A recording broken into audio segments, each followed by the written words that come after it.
لقاء مهم في اولمبياد الخليج وخطيره جدا ورائعه.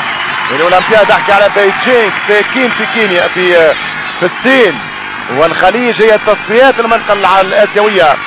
كان ديربي كبير بين قطر والسعوديه، كسبته قطر 1-0.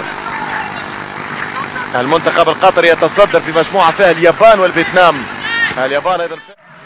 فهد المفرج من خطران يلعب كرة طويلة تتهيأ التميات ممتازة. رب السويلح عمل كنترول، مازالت احمد السويلح يسدد كرة أولى، يلعب كرة ثانية في مكان ممتاز والهدف يضيع. أول واخطر كرة للهلال. الموج الأزرق ما في زعيم غيره. مش ممكن. هذه كانت ممتازة من نواف التميات في ظهر مدافعين. ممتاز نواف كراته كلها حقيقة فيها توفيق كبير في بداية هذا الموسم الكروي. ذكر أن فريق الهلال الأسبوع الماضي بداية الدوري السعودي ب5-0 على فريق نادي الوطني وهو من مدينة تبوك في السعودية.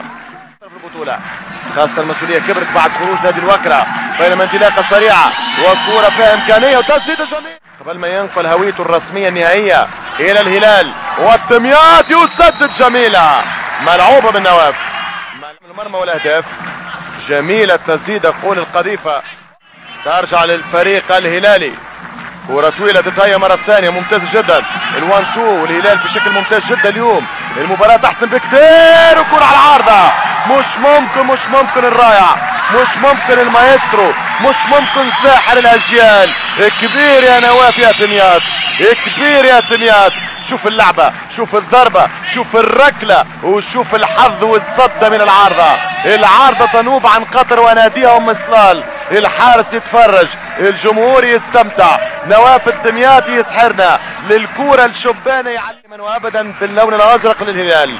الهلال من خطران طويلة حدارم التميات جميل، التميات ملعوبة وكورة نيران الصديقة كان ممكن تنفع الفريق الهلالي.